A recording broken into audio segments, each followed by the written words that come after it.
9. O mistério do vazio. Recentemente, encontrei uma paciente que recebeu, em 1983, um diagnóstico de tumor maligno no seio direito. Por razões pessoais, ela recusou todas as formas de tratamento convencional, inclusive radiação, quimioterapia e hormônios. Disse-me que o tumor era bem grande, mas não atingira nenhum nódulo linfático embaixo do braço. Acho melhor examiná-lo, disse eu. Mas devo avisá-lo, ela hesitava, de que muitos médicos se assustam quando o veem, por causa do tamanho. Geralmente não deixo nenhum médico me tocar, porque seu olhar amedrontado me assusta. Eu não me assusto sozinha. Pode não acreditar, mas nunca senti que estivesse em perigo. Só fico abalada quando vejo o medo do médico. Eles até chegam a dizer coisas do tipo como ousa ser tão cruel com seu marido, negando-se a ser operada. Achei que talvez uma médica fosse mais compreensiva, ela prosseguiu. Mas, quando a consultei, ela pareceu mais horrorizada que todos os outros. Perguntou, por quê? Veio me ver, se não quer remover isso. E eu respondi, porque quero. Sua orientação, pois o tumor cresceu muito pouco nos últimos 5 anos, e quero sua assistência. Ela levantou-se quase tremendo e me disse, não volte aqui a não ser que esteja resolvida a remover isso. Não aguento nem olhar. Eu não fazia ideia de qual seria minha reação. Cerca de metade das mulheres diagnosticadas com câncer de mama têm tumores confinados no seio. O tratamento normal costuma ser a remoção da mama ou apenas do tumor, com radiação no local para matar qualquer célula cancerosa que tenha ficado. Nas duas situações, quando não há tratamento posterior, 70% dos casos não apresentam reincidência nos 3 anos seguintes, com algum tipo de quimioterapia. Desde a mais leve à mais forte, a proporção de sobreviventes a longo prazo pode se elevar a 90%. Essa mulher havia decidido desafiar as probabilidades a favor da paciente, e não seria a primeira a sobreviver, contrariando os médicos. Quando ela se deitou na mesa de exame e viu o tumor, compreendi por que outros médicos tinham se chocado. Ele tomava grande parte do seio. Controlei minha reação e esperei que o medo não transparecesse no olhar. Sabe, falei baixinho, não acredito que esteja em perigo por causa disto. Você me disse que não sente nenhum perigo, e isso me basta. Mas esse tumor é um desconforto.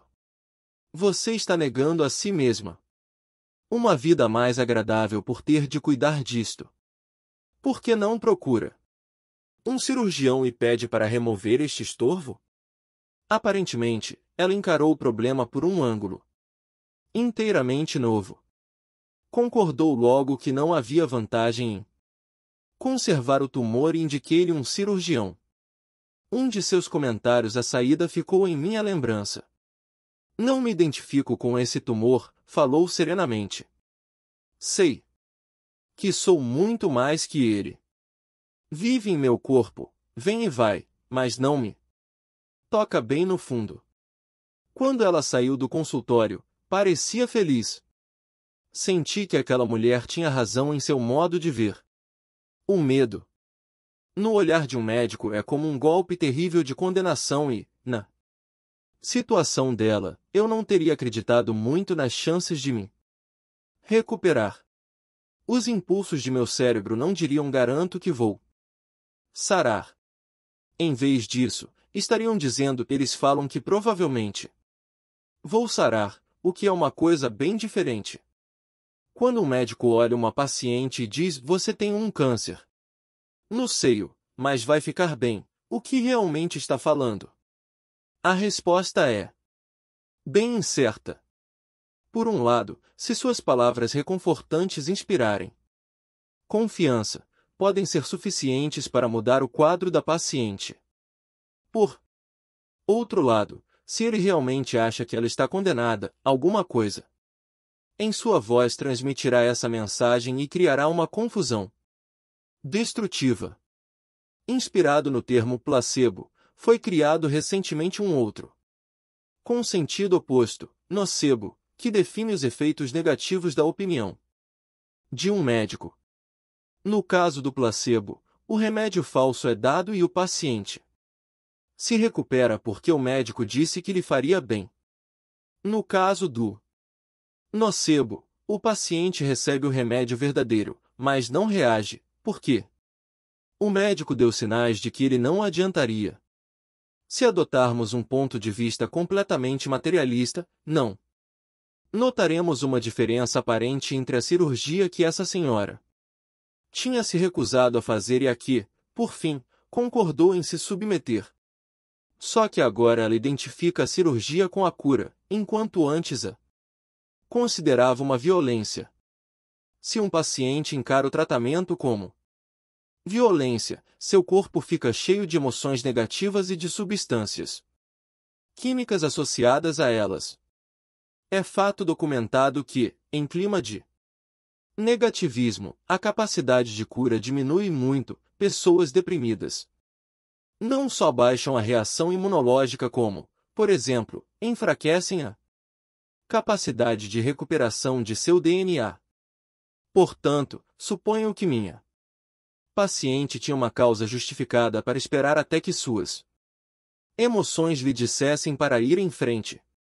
Esse caso me faz lembrar que sempre existem dois centros de ação nas pessoas, a cabeça e o coração.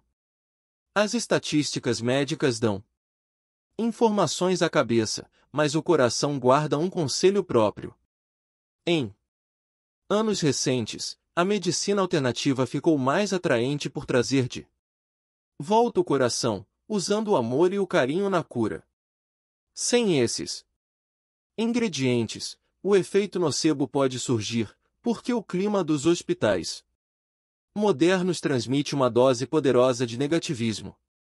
Os episódios psicóticos que se iniciam, sem mais nem menos, nas unidades de tratamento intensivo revelam como é pouco saudável manter pessoas confinadas em pequenos espaços esterilizados. Quando era pequeno, meu filho demonstrava igual fascinação por hospitais e prisões, o que me parecia um temor que ele não sabia explicar. Se passássemos de carro diante de uma dessas instituições, ele invariavelmente perguntava: papai, tem gente morrendo aí dentro? A grande desvantagem de declarar que precisamos trazer o coração de volta à medicina é que ele pune as pessoas pelas fraquezas emocionais. O coração pode ser muito frágil, mas pode endurecer com o sofrimento ou apenas com a vida. Os livros sobre cura holística gostam de dizer que as pessoas doentes precisam de sua doença. A psiquiatria tem o hábito de apontar o dedo quando declara que as doenças crônicas equivalem simbolicamente à autopunição, vingança ou a um profundo sentimento de desvalia. Não vou discutir esses critérios, quero apenas sugerir que podem ser nocivos a um processo de cura, em vez de colaborarem com ele. Já é bem difícil termos todos de enfrentar nossa falibilidade, mesmo nas melhores ocasiões. Podemos ter realmente expectativa de melhora quando nós mesmos somos desfavoráveis. A raiz do problema é que qualquer coisa pode funcionar como um nocebo, assim como outra qualquer pode agir como placebo.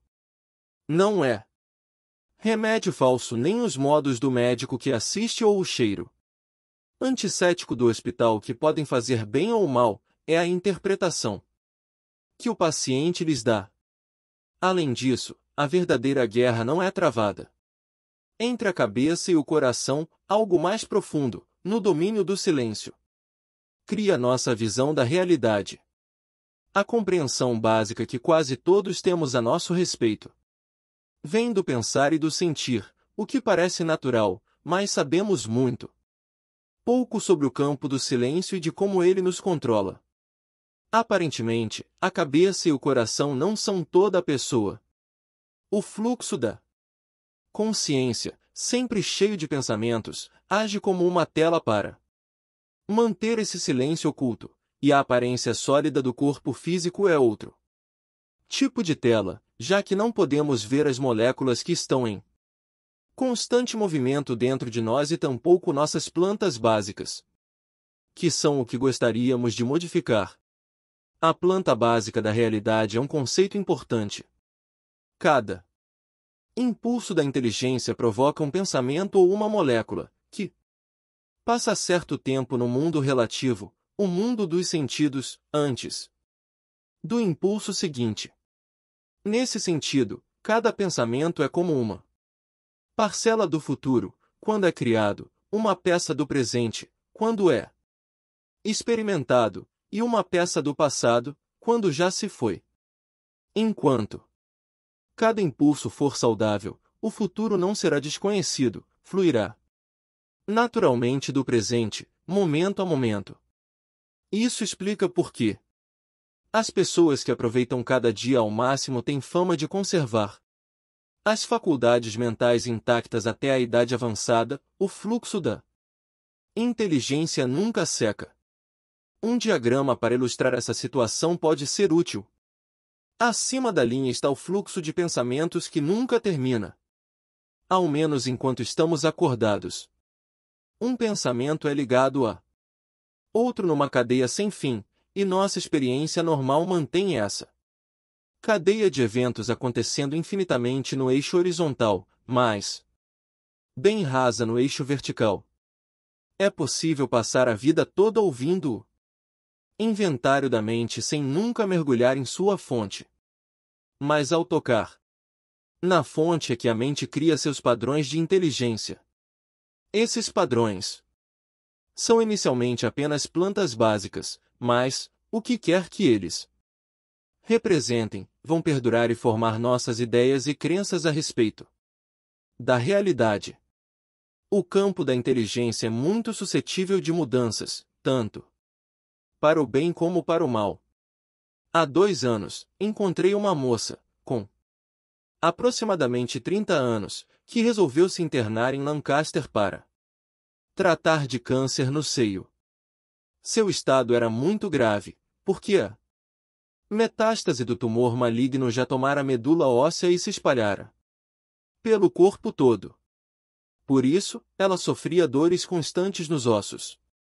Depois de ter recebido os drásticos tratamentos habituais, com séries de radiação e quimioterapia receitadas por seu médico de Denver, ela viajou de sua terra natal até Boston para fazer o tratamento ayurvédico. Reagiu muito bem a ele. Depois de passar ali uma semana, as dores nos ossos desapareceram. Ela não recebeu promessas a respeito do câncer, mas voltou para casa com esperança e otimismo. Infelizmente, quando contou a seu médico que havia melhorado, ele negou tal possibilidade e disse que aquilo estava só na cabeça dela, já que não receberá nenhuma terapia ortodoxa para aliviar os sintomas. No dia seguinte, as dores nos ossos voltaram. Ela me telefonou apavorada, e pedi-lhe que voltasse a Boston imediatamente. A moça concordou e, felizmente, depois de uma semana a dor havia desaparecido outra vez. Sem querer causar nenhum mal à paciente, tenho certeza de que pretendia adotar uma atitude realista. O médico dessa moça cometeu um erro cruel. Ele supôs que o que estava na cabeça dela não fosse verdadeiro, ou, ao menos, que fosse muito inferior à realidade do câncer. Sendo treinado em métodos científicos, ele conhecia os efeitos de vários tipos de malignidade. Ao encontrar um resultado inesperado, procurou enquadrá-lo no âmbito do previsível. Os médicos levam os Pacientes a resultados previsíveis o tempo todo, porque o treinamento do curso de medicina focaliza apenas o eixo horizontal. Toda a motivação da pesquisa médica procura reforçar cada vez mais as ligações entre causa e efeito.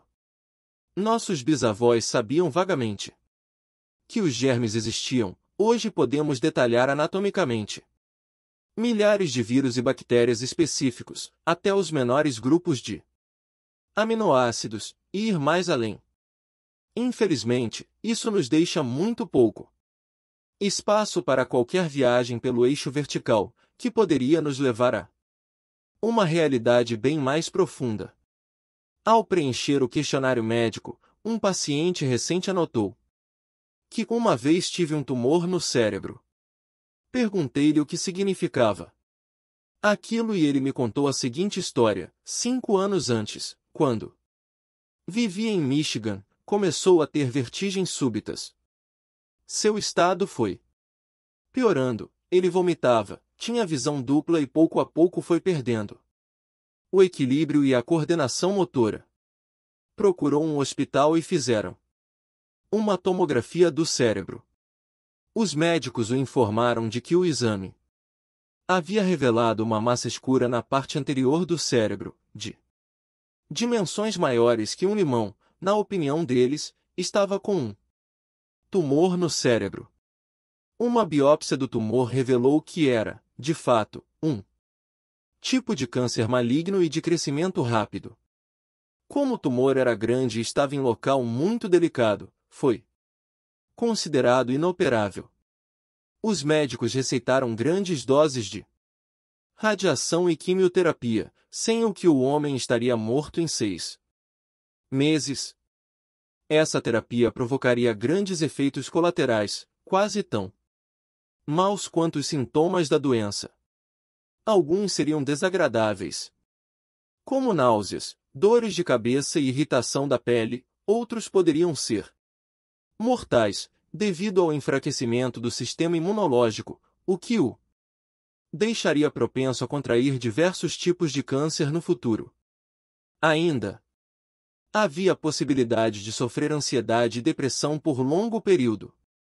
Mesmo com o máximo de tratamento para que o tumor regredisse, não havia probabilidade de cura total, só que isso seria melhor que nada. O paciente não conseguiu aceitar tal opinião, embora fosse baseada em estatísticas. Mudou-se para a Califórnia e começou a participar de um grupo de meditação, praticou uma série completa de regimes alimentares, de técnicas mentais, de exercícios e de visualizações. Encorajou-se e adotou uma atitude positiva em relação a sua condição.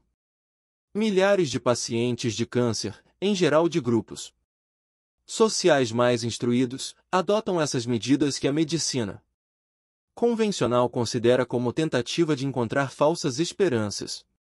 Mas, neste caso, o homem começou a sentir-se melhor, e dentro de 6 meses os sintomas haviam praticamente desaparecido.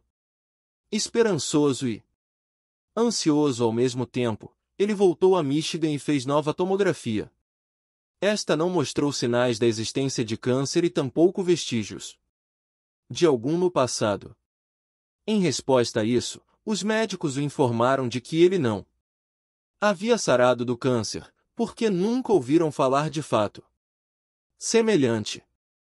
Explicaram que, na realidade, devia ter acontecido alguma troca de tomografias e que o paciente com o tumor era outro. Pediram desculpas pelo engano e o avisaram de que, daquele momento em diante, se desligavam do caso. O paciente ficou profundamente aliviado por não ter mais nenhum sintoma, embora acreditasse na primeira tomografia, que tem seu nome e o número do registro no serviço social. Quando entrei em contato com o hospital para pedir sua ficha médica, fui informado de que ele nunca se tratara de câncer lá e que haviam trocado seu exame pelo de outro paciente, com tumor cerebral. Tudo o que posso concluir é que, apesar dos exames de raios-x e da biópsia, esses médicos não conseguiram aceitar o fato de que houvesse ocorrido uma regressão do tumor, simplesmente porque sua experiência ditava que isso era impossível. Nunca se pode subestimar o poder da doutrinação. O treinamento médico é altamente técnico, especializado e rigoroso, mas desenvolveu-se como qualquer outra atividade humana, com pessoas coligindo experiências e usando-as para compor explicações e modelos. Esses modelos, por sua vez, servem para doutrinar novos construtores de modelos. Em pouco tempo, essa doutrinação se transforma em lei. É fascinante que um grande estudo sobre 400 casos de recuperação espontânea de câncer, mais tarde interpretado por Elmer Alice Green, da Menninger Clinic, tenha descoberto que todos os pacientes apresentavam apenas uma coisa em comum: cada um tinha mudado de atitude antes de ocorrer a cura, encontrando um meio de ser útil, corajoso e positivo.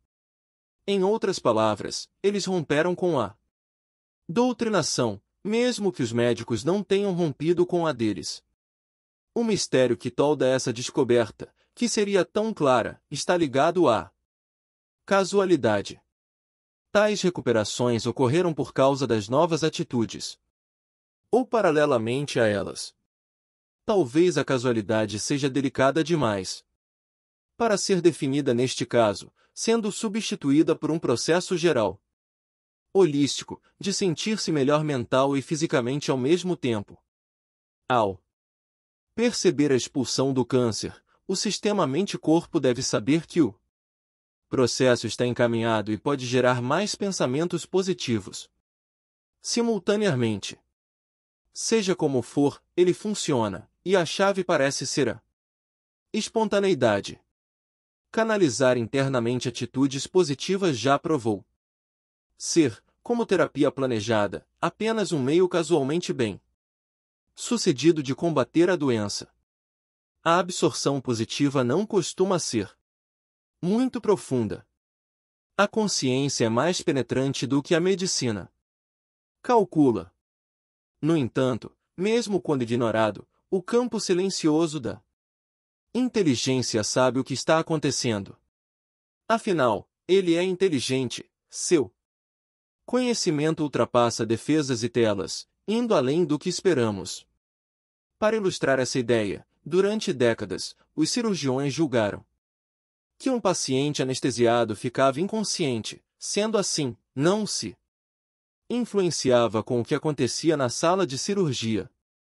Depois, foi descoberto, hipnotizando-se pacientes pós-operados, que a mente inconsciente ouvia todas as palavras murmuradas durante a operação.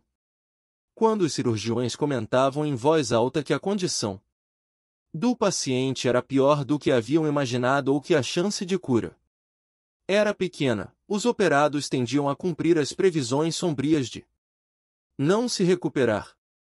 Como resultado dessas descobertas que forçam a ideia de nocebo, a prática comum atual é evitar comentários negativos durante as operações.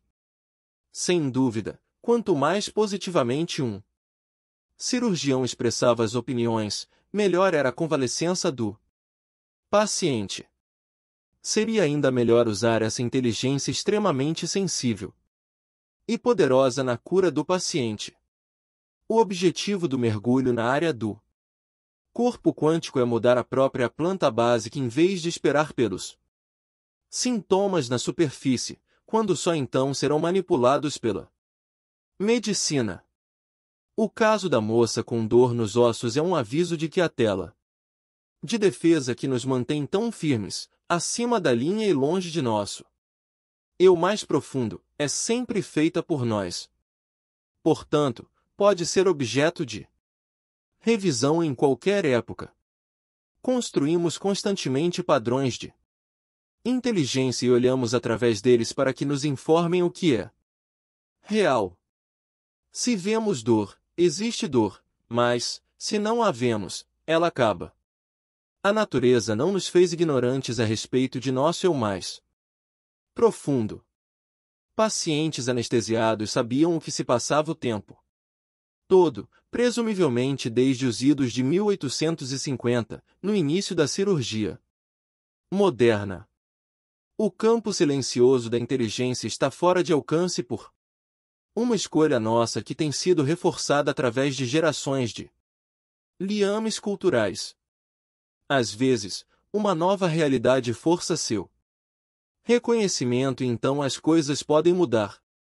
Surgem novos padrões de inteligência e pode ocorrer uma profunda transformação, mas esta não difere essencialmente das transformações mente-corpo que já comentamos.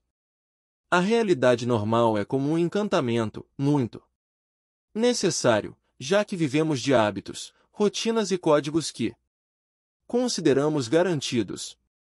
O problema surge quando se pode criar o encantamento, mas não quebrá-lo.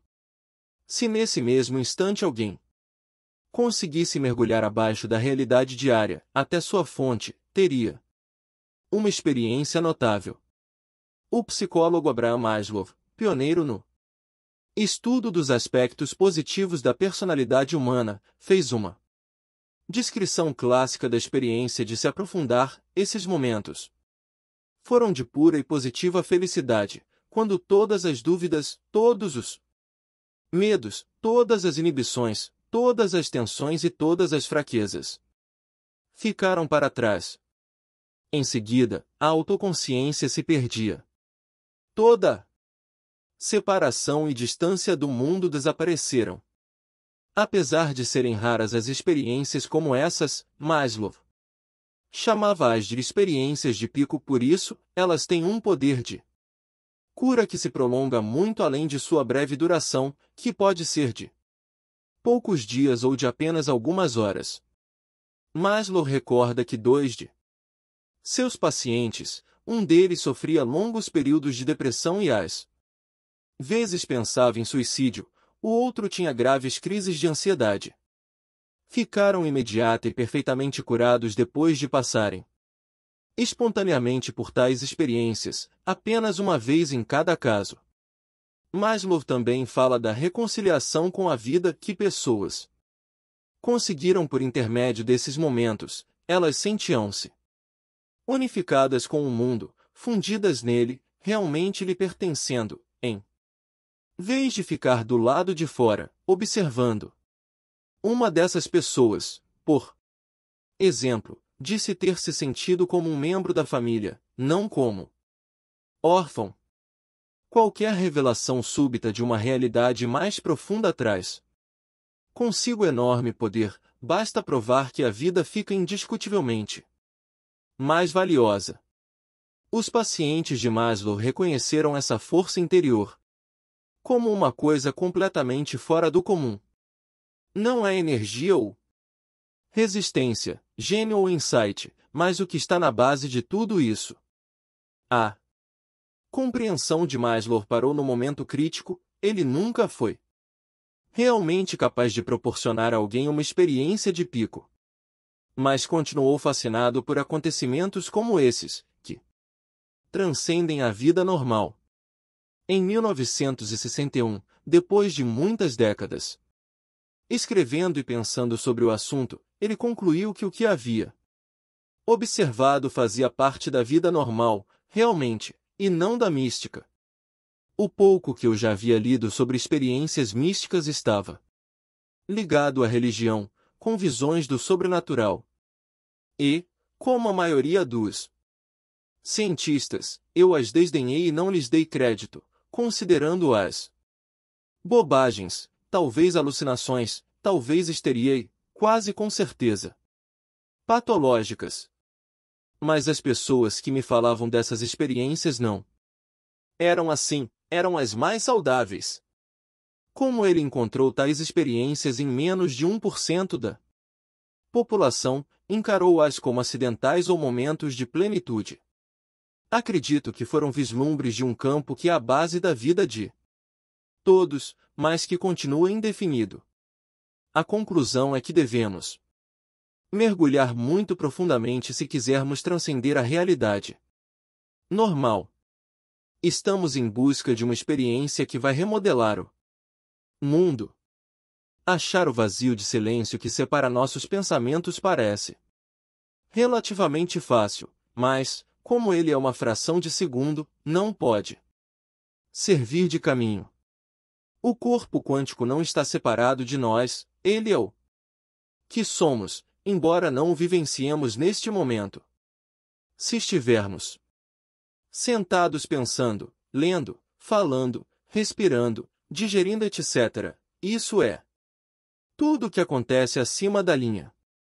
Eis uma analogia que destaca o corpo mecânico quântico. Pegue uma barra de magneto, ou ímã, e cubra com uma folha de papel. Depois, despeje no papel umas limalhas de ferro e sacuda ligeiramente. O que vai surgir é um padrão de linhas curvas, uma dentro da outra, formando um arco do polo norte ao sul do ímã, e vice-versa. O desenho geral que você fez representa um mapa das linhas das forças magnéticas, antes invisíveis porque as partículas de ferro não tinham se alinhado para mostrar a imagem. Nessa analogia vemos toda a atividade mente-corpo acima do papel e o campo da inteligência por baixo. As limalhas de ferro, movendo-se em volta da atividade mente-corpo, alinham-se automaticamente com o campo magnético, que é a inteligência. O campo é completamente invisível e indiscernível até mostrar sua energia ao mover algumas partículas de matéria à sua volta. E a folha de papel? Ela é o corpo mecânico quântico, a tela fina que mostra exatamente quais os padrões de inteligência manifestados no momento. Nessa simples comparação existe mais do que você pode ter suposto no início. Sem o papel para separar os dois, o ímã e o ferro poderiam não interagir de modo tão ordenado. Procure aproximar um ímã de algumas limalhas de ferro. Em vez de formar linhas regulares espaçadas, elas se amontoarão sem forma sobre a superfície do ímã. Com o papel entre eles, você vê a imagem do campo magnético e, se girar o ímã, poderá observar as limalhas movendo-se para espelhar o novo campo criado. Se você não soubesse o que é um magneto, juraria que o ferro estava vivo, porque aparentemente se movia sozinho. Mas, na realidade, é o campo oculto que gera essas aparências como a da vida. Eis um quadro verdadeiro de como o corpo-mente se relaciona, de fato, com o campo da inteligência. Os dois continuam separados, mas a divisão é invisível e não tem nenhuma espessura. É apenas um vazio. O único modo de alguém saber que o nível quântico existe é porque as imagens e padrões ficam brotando pelo corpo. Sulcos misteriosos aparecem pela superfície do cérebro, belos torvelinhos, exatamente como no miolo do girassol. Surgem nas moléculas de DNA, o interior do fêmur tem tramas maravilhosas de tecido ósseo, como os suportes entalhados de uma ponte pêncil. Para qualquer lado que você observe não há caos, e essa é a maior prova de que realmente existe uma fisiologia oculta. A inteligência transforma o caos em padrões. A ideia de se processar bilhões de mensagens químicas a cada minuto implica um caos incrível, ainda que a complexidade do sistema mente-corpo seja enganosa, emergem de nossos cérebros imagens coerentes, como uma fotografia de jornal que mostra uma imagem coerente formada por milhares de pontinhos. A matéria de nosso corpo nunca se desintegra numa pilha sem forma e sem mente, até o momento da morte. Em resposta à pergunta óbvia: então, onde está o corpo quântico? Podemos responder com segurança que ele fica em um vazio infelizmente difícil de ser descrito. Já que é silencioso, não tem espessura e existe por toda a parte. Agora, mergulhar no campo da inteligência parece fácil. Requer apenas uma viagem pelo vazio. Porque, mesmo que ele não tenha espessura, forma uma barreira superior a qualquer porta de aço. Podemos simplificar nosso diagrama para mostrar o que acontece, dificultando a viagem. Toda a história está contida na diferença entre inteligência ativa e silenciosa. Confirmamos que essa diferença é muito real. O DNA pode ser ativo ou silencioso, nossos pensamentos podem ser expressos ou armazenados em gavetas de silêncio, podemos estar acordados ou dormindo. Todas essas mudanças exigem uma viagem através do vazio, mas não uma jornada consciente. Para ver como é o sono, você teria de ficar acordado, o que é impossível. Se procurar a diferença entre um DNA ativo e um adormecido, não encontrará nenhuma alteração química, já que os dois DNAs são fisicamente idênticos. E sempre acontecerá isso com todas as transformações da mente e do corpo. Essa mesma dificuldade existe na física. Um fóton é uma massa de luz e uma onda de luz, mas ambas surgem de um campo oculto. Na superfície da realidade vemos fótons ou ondas de luz, mas a razão de ambos existirem na mesma realidade é que preexistem como meras possibilidades no campo quântico. Quem já fotografou uma possibilidade? Ainda assim, o mundo quântico é feito disso. Se você diz uma palavra ou cria uma molécula, resolveu agir. Uma pequena onda se eleva da superfície do oceano, transformando-se em um incidente no mundo do espaço-tempo.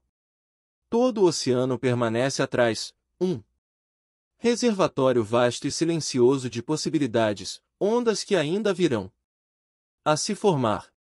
Enquanto dançam pelo papel, as limalhas de ferro podem se entreolhar, dizendo: bem, assim é a vida, vamos mergulhar em seus mistérios. Decididas a fazer isso, podem começar um pensamento. Aventura do tipo que denominamos silêncio.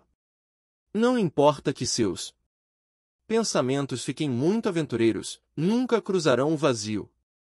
Ele é uma porta que dá passagem só em uma direção no que se refere ao pensamento, e esse é seu verdadeiro mistério. Sob determinada perspectiva, parece ridícula a ideia de que somos afloramentos de um grupo invisível infinito.